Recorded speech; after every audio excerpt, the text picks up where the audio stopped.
नमस्कार, पंढरपूर पीपल्स मध्ये सरसे स्वागत। आज 15 ऑगस्ट निमित्ताने कॉरिडॉर बाधित नागरिकांनी एक दिवसीय लक्षणीय उपोषणाला सुरुवात केलेली आहे। तुम्ही मागे बघू शकता, भक्त वल्लाद महाराज मंदिरापाशी यांनी ह्या उपोषणाला सुरुवात केलेली आहे। आपण जे उपोषण करते आहेत त्यांची प्रतिक्रिया जाणून घेणार आहोत। आज उपोषणाला बसला आहात, काय सांगता? काय नाही, 15 ऑगस्ट आहे, देश स्वतंत्र झालेला आहे, पण अजून आम्ही पारतंत्र्यातच आहोत असं आता आम्हाला वाटायला लागलेलं आहे। आमच्यावर एक खूप मोठं संकट महाराष्ट्र शासनानं आणलेलं आहे। जगावं का मरावं ह्या विचारात आम्ही पडलो आहोत। आज लक्षणीय उपोषण करणार, पुढची तयारी कशी असणार? पुढचं उपोषण असणार आहे, साखळी उपोषण असणार आहे, त्याच्यानंतर अमरण उपोषण असणार आहे। सैनिकाचा मुलगा आहे तरी पण आज स्वातंत्र्य दिना दिवशी उपोषणाला बसलोय। कारण वसंतदादा बडवे, हरिरंगनाथ उत्पात, पांडुरंग तुकाराम उत्पात अशा अनेक स्वातंत्र्य सैनिकाच्या वास्तू या कॉरिडॉर मध्ये पडणार आहेत। साने गुरुजीच्या उपोषणाच्या वेळी पंतू उत्पात यांच्या घरात आचार्य अत्रे, सेनापती बापट अशा अनेक थोर व्यक्ती ज्या वास्तूत रात्री मुक्कामाला होते ती वास्तू पडणार आहे। अशा अनेक वास्तू या पडणार आहेत, ज्याचं सांस्कृतिक महत्वाचा खूप आहे। कॉरिडॉर व्हावं का नाही? कॉरिडॉर होऊ नये यासाठी उपोषणाला आम्ही बसलेलो। उपोषणाला बसला आहात, सकाळी 5:30 ते 5 उपोषण करणार आहात, काय सांगता? शासनाला आम्ही कृती समिती मार्फत वेळोवेळी वेळ मागितला, आम्हाला चर्चेला भेटीला वेळ द्या, आमच्याशी बोला। आजपर्यंत कोणीही नेता आमच्यापर्यंत आलेला नाही, कोणी चर्चेला आलेलं नाही। नुसतं 2 वर्ष झाली, नुसतं नेते लोक येत आहेत, टिप्पणी करतायत की आम्ही कॉरिडॉर करू, या महिन्यात करू, त्या महिन्यात करू। आमच्याशी बोलताय का नाही? आमच्याशी पर्याय नाही दुसरा, आमच्याकडे दुसरा पर्याय नाही। आता आम्ही लाक्षणिक उपोषण करतोय। आमची शासनाला विनंती आहे की आमच्याशी चर्चा तर करा, आमचं म्हणणं तर ऐकून घ्या, आम्ही का विरोध करतोय हे तर विचारा। असं आमच्या शासनाला म्हणणं आहे की आमची चर्चा करावी। ती आत्ता पण विश्वासात घेऊन करू, याचा अर्थ काय आम्हाला अजूनपर्यंत कळलं नाही। 2 वर्ष झाली तीच चालू आहे, विश्वासात घेऊन करू। विश्वासात घेऊन करू म्हणजे काय? चर्चा कधी करणार आहे? आमच्या अडचणी कधी ऐकून घेणार आहे तुम्ही? आमचा काय विरोध आहे कधी ऐकणार आहे? त्यामुळे आम्हाला ही पाऊल उचलायचं कारण म्हणजे शासनाचे मुळात आमची चर्चाच केली ना आतापर्यंत, म्हणून आम्हाला लाक्षणिक उपोषण करावं लागतं। या ठिकाणी जो उपोषणाला बसला त्या ठिकाणी 50 लाख रुपयाचं निधी ही शासनाने कॉरिडॉरच्या बाधितांच्या माध्यमातून दिलेला आहे, काय सांगता? ह्याच्यामध्ये हे सगळ्या कपोल कल्पित बातम्या आहेत।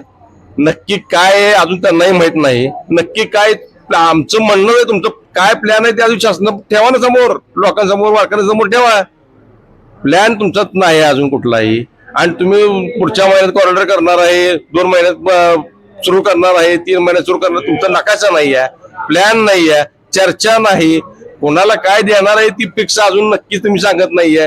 कोण जबाबदारीने पुढे येतच नाही कोण, तर आम्ही पर्याय ना आमच्या पुढे दुसरा। समजा तर शासनाच्या वतीने तुम्हाला आवाहन करण्यात आलं की आम्ही चर्चेला या, तर तुम्ही चर्चा झाल्यानंतर कॉरिडॉरला संमती देणार? 100% चर्चा करू आम्ही। त्यातल्या त्रुटी जर असतील तर आम्ही कसं त्यांना समर्थन देणार? त्यातल्या त्रुटी काढल्या पाहिजेत। वारकरी सोय कोणासाठी करणार आहे तुम्ही कॉरिडॉर? वारकऱ्यांसाठी करताय ना, मग ती त्यांची सोय कशी होणार हे आम्हाला कळलं पाहिजे ना, आमचं सगळं कळलं पाहिजे। तुम्ही इथलं आध्यात्मिक जे हे आहे नुकसान होतंय ते जर होत असेल तर आम्ही कसं काय वय म्हणणार त्याला? कॉरिडॉरला विरोधच करणार त्याला। उपोषणाला बसला आहात, मंदिर परिसरातील वारकरी संप्रदायाचे मठ आणि मंदिरं याचा कुठलाही विचार न करता शासनाने कॉरिडॉर करण्याचं नियोजन केलं। या मंदिर परिसरात अनंत संत आहेत, महंत आहेत, भगवत भक्त यांची मठ, त्यांच्या चरणाने पावन झालेल्या पवित्र जागा आहेत।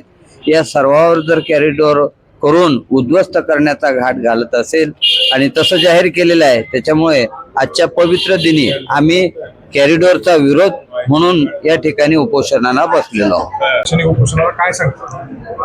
आज स्वातंत्र्य दिनाच्या निमित्ताने स्वातंत्र्य दिनाचे औचित्य साधून पंढरपूर तीर्थक्षेत्र बचाव समितीच्या वतीने एक दिवसीय लाक्षणिक उपोषणाचे आयोजन केलेले आहे।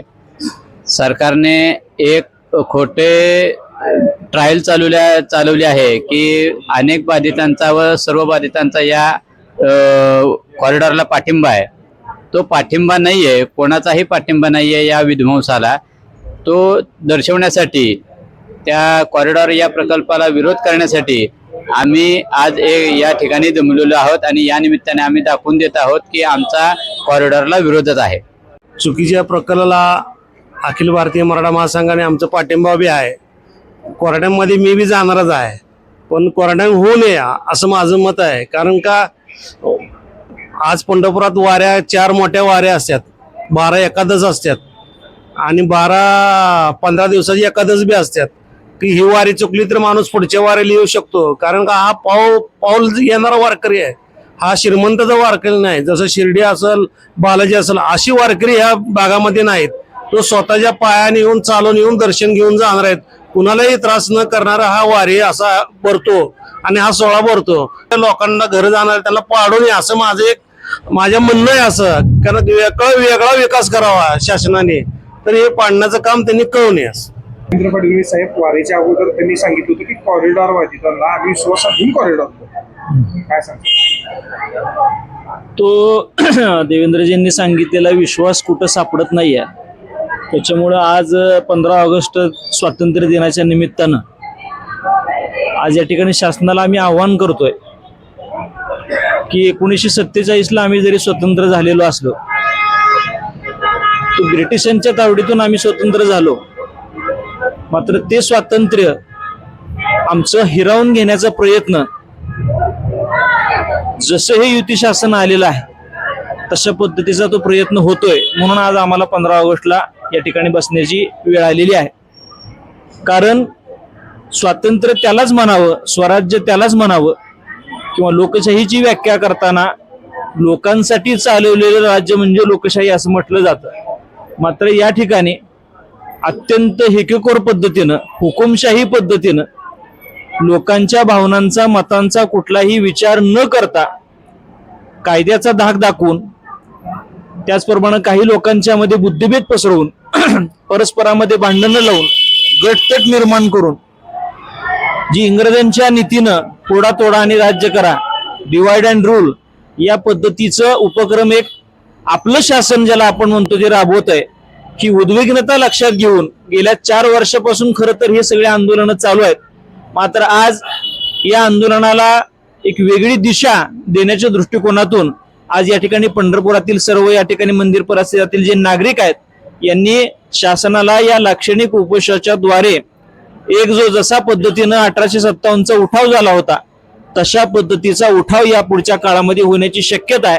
त्याच्यामुळे शासनानं आपलं कुठलंही ड्रीम प्रोजेक्ट राबवण्याच्या आधी 100 वेळा विचार करावा अशा पद्धतीचा इशारा आम्ही आजच्या उपोषणाच्या द्वारे देतो आहोत. उपोषणाची पुढची तयारी कशी असेल? आज हे लाक्षणिक उपोषण आहे, म्हणजे कुठंतरी शासनाकडून असं सांगितलं जातंय की सगळ्यांची संमती आहे, सगळ्यांची तयारी आहे, सगळेजण द्यायला तयार आहेत, अशा बाहेर मीडिया ट्रायल केली जाते. तर आम्ही आज समाज माध्यमांच्या माध्यमातून सगळ्यांना सांगू इच्छितो की मंदिर परिसरातील कोणीही नागरिक शासनाच्या या ड्रीम प्रोजेक्टला पाठिंबा देत नाहीये. आमचा तीव्र विरोध असणार आहे. मग आज उपोषणाच्या माध्यमातून असेल आणि भविष्यामध्ये न्यायालयीन लढ्याच्या माध्यमातून असेल, कुठल्याही परिस्थितीमध्ये जसं मेरी झांसी नहीं दूंगी हे लक्ष्मीबाईंचं वाक्य होतं, तसं आमची जागा आम्ही कुठल्याही परिस्थितीमध्ये शासनाला देणार नाही, हीच इथल्या नागरिकांची भूमिका आहे. एकीकडे प्रशासन म्हणतं की 80% बाधित तयार आहेत कॉरिडॉरला, विकासाला विरोध तुम्ही काय करता? आमचं असं म्हणणं आहे, जाहीर आव्हान आहे, ते 80% बाधित जे आहेत ते शासनानं त्यांची यादी जाहीर करावी. आमचा ज्यांचा विरोध आहे त्यांची यादी जाहीर करायला आम्ही तयार आहोत आणि जे तयार आहेत त्यांची यादी शासनानं जाहीर करावी. दूध का दूध, पाणी का पाणी स्पष्ट होईल समोरच्या समोर. शासन हे अंधारामध्ये गोळ्या मारतंय, शासन हे लोकांना दिशाभूल करतंय. अशा दिशाभूल करणारं शासन आणि इंग्रजी शासन याच्यामध्ये कुठलाही फरक आहे असं आम्हाला वाटत नाही. इकडे कलेक्टर साहेब असतील किंवा मंत्री असतील तर तुम्हाला विश्वासात घेऊन पुढची भूमिका आम्ही मांडू, कॉरिडॉर प्रोजेक्ट हे तुम्हाला दाखवून विश्वासात घेऊन करू असे नाही. जिल्हाधिकाऱ्यांनी वारीच्या अगोदर आम्हाला तसं आश्वासन दिलंय, एकनाथ शिंदे साहेबांनी तशा पद्धतीचं आश्वासन दिलंय. पण वारीच्या अगोदरची आश्वासनं म्हणजे वारी पार पडावी या दृष्टिकोनातूनची आश्वासनं असतात. वारीच्या पार्श्वभूमीवर कुठलाही गोंधळ कॉरिडॉर बाधितांनी करू नये याच्यासाठी त्यांनी आश्वासनं दिली होती का अशी आम्हाला शंका आहे. जर लोकशाही असेल, खरोखर ते न्याय देणार असतील तर आमची अपेक्षा आहे त्यांनी आम्हाला सगळ्या गोष्टी दाखवल्या, तर आम्ही निश्चित त्याच्यावरती विचार करू. मात्र कुठल्याही पद्धतीचं उद्ध्वस्तीकरण करून जर अशा पद्धतीचा प्रोजेक्ट राबवला असेल तर त्याला 100% या ठिकाणचे नागरिक विरोध करणार. सरकार आमच्याशी चर्चेला काय येत नाही तर सरकारला माहित आहे आमच्या प्रश्नांना सरकारपाशी उत्तरं नाहीत. आमची सडेतोड प्रश्न आणि सडेतोड विचार आहेत ते सरकारला पचत नाहीत. सरकार अंधश्रद्धेनं ग्रासलेलं आहे. सरकारला एकच वाटतंय की घरदारं पडली म्हणजे विकास होईल. हे खोटं आहे. हे आम्ही सरकारला पटवून द्यायला तयार आहोत. किंवा तुम्ही पत्रकारांच्या माध्यमातून मी सांगतो की आमची खुली चर्चेला तयारी आहे. सरकारलाच काय करायचं कोणी बी येऊ द्या. आम्ही खुलं या गणेश उत्सवामध्ये आम्ही खुलं व्यासपीठ ठेवणार आहे. कॉरिडॉर पाहिजे का कॉरिडॉर नको याच्यावर कुणी येऊ द्या. आमचं जगाला पूर्वी आपल्या भारतामध्ये कसं असतं हा विचार योग्य आहे का हा विचार योग्य आहे यासाठी साधू संतांचे शास्त्रार्थ व्हायचे मोठमोठ्या आचार्यांचे शास्त्रार्थ व्हायचे.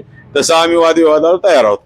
शासनाने तुम्हाला जर सांगितलं की प्रस्ताव दिला तर तुम्ही चर्चेला या तर तुम्ही जाणार का? जाणार.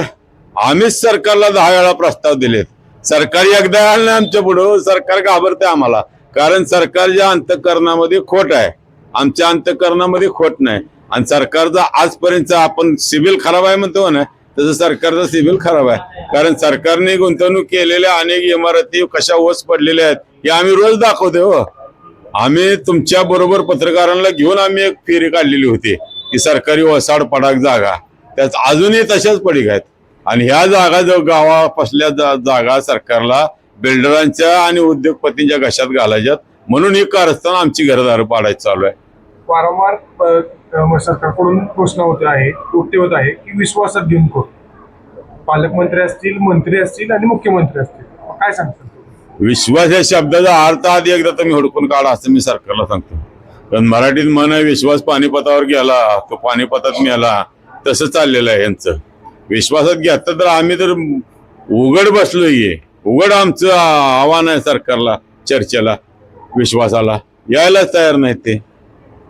बरं ते सगळे जाऊ द्या. गेल्या वर्षीच्या मे महिन्यामध्ये कॉलेजवरती कलेक्टर साहेबांनी मिटिंगा बोलवल्या होत्या. 100 माणसाच्या 6 मिटिंगा बोलवल्या होत्या.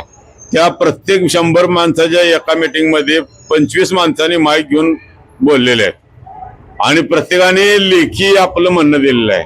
त्यानंतर सरकारी पद्धतीप्रमाणे MRTP ऍक्ट प्रमाणे नगरपालिकेमध्ये 3000 हरकती आलेल्या होत्या. या 3000 हरकतीचा तुम्ही काय विश्वास दाखवला हे बघा ना. त्याचा काय अभ्यास केला 3000चा त्या लोकांच्या मुद्द्याचा काय अभ्यास केला काही केला नाही. आणि एका वेळीत यांच्यापाशी सांगायला फक्त एकच वाक्य आहे वारकऱ्यांच्या अधिकाधिक सुविधासाठी ती कशी सुविधा करणार आहे काय काय काय काय नाही. आता या कॉरिडॉर मध्ये त्यांनी 10-12 बिल्डिंगा दाखवल्यात तुम्हाला मिळाल्या असतील. त्या इथं काय VIP गेस्ट अरे VIP गेस्ट 2 किलोमीटर लांब जाऊ द्या ना तर येईल ना गाडीने. त्याला इथं कशाला घर पाडून त्याला VIP गेस्ट हाऊस कशाला. पुन्हा दाखवले ध्यान योग केंद्र. अहो ध्यान योग ही कुठे करायची गर्दीत करायची गोष्ट आहे का शांत ठिकाणी करायची गोष्ट आहे. असं प्रत्येक गोष्ट तुम्हाला आम्ही यांची फाडून दाखवतो. एकीकडे प्रोजेक्ट रिपोर्ट करत असताना नगरपालिकेच्या त्या दिवशी सभागृहामध्ये दाखवण्यात आलं या ठिकाणी प्रल्हाद महाराज मंदिराला 50 लाख रुपयाचा निधी उपलब्ध शासनाने करून दिला. काय सांगतात? या प्रल्हाद महाराजचं व्यवस्थापन ज्यांच्या ताब्यात आहे ते तुम्हाला भीक मागायला आलते आम्हाला काय तर 10-5 लाख रुपये द्या म्हणून. त्यांचं एकच म्हणणं आहे प्रल्हाद महाराजाच्या इमारतीमधला एक सुद्धा दगड पाडायचा नाही एक सुद्धा वेट पाडायची नाही. तुमच्या सरकारच्या उष्ट्या खरकट्यावर आम्ही जगत नाही. आम्ही वारकऱ्यांनी पंढरपुरामध्ये 1000 मठ आहेत. वारकऱ्यांनी स्वतःच्या पैशाने बांधलेले आहेत. भिशी काढून वर्गणी काढून पाडलेले आहेत. कोण तुम्हाला मागायला आलं? प्रल्हाद महाराज तुम्हाला प्रल्हाद महाराजचे काय म्हणते वारसदार तुम्हाला 4 पैसे मागायला आले नाहीत. अहिल्यादेवी शिंदेची वारसदार तुम्हाला पैसे मागायला आले नाहीत. होळकरवाड्याची माणसं तुम्हाला पैसे मागायला आले नाहीत. तुम्ही का लालूच दाखवताय? तुम्ही पैशावर जर निष्ठा विकत घ्यायचा प्रयत्न करत असाल तर ती कदापि जमणार नाही. वारीच्या अगोदर देवेंद्र फडणवीस साहेबांनी पंढरपुरामध्ये एक वक्तव्य केलं होतं की 80% ते 70% बाधित या कॉरिडॉरला मंजुरी देत आहेत. काय सांगता तुम्ही? गेले वर्षभर सरकार खोटं बोलते. कलेक्टर साहेब माग असंच म्हणले की बाधित हे सहमत आहेत. आम्ही मतदान घेतलं 90% बाधितांनी सरकारच्या विरोधात निकाल दिला. आम्ही मोर्चा घेतला भला मोठा मोर्चामध्ये दिसलेलं आहे किती बाधित सरकारच्या बाजूने आहेत आणि किती बाधित कराराच्या विरोध आहे. तरी सरकार धृतराष्ट्रासारखं डोळ्यावर गांधारीसारखं डोळ्यावर पट्टी बांधून बसलेलं आहे. त्याच्यानंतर आम्ही वसाड जागेची फेरी काढली, त्या वेळोवेळी आम्ही दाखवलेला आहे. स्वामींनी जेव्हा शंकरनाथ फुकला त्यांच्यासाठी एक आम्ही कार्यक्रम घेतला त्यावेळेला सुद्धा दाखवलेला आहे. पण एक गोष्ट 100 वेळा खोटी बोलायची, याला गोबेलची नीती म्हणतात. सरकार गोबेलची नीतीप्रमाणे वागत आहे. ह्या होत्या कॉरिडॉर बाधित नागरिकांच्या प्रतिक्रिया. आमच्यावर सरकार अन्याय करतंय, हा कॉरिडॉर कशासाठी करताय, असे अनेक प्रश्न यांनी उपस्थित केलेले आहेत. कॅमेरामॅन श्रीराम साळुंकेसह पंढरपूर पीपलसाठी सागर बडवे.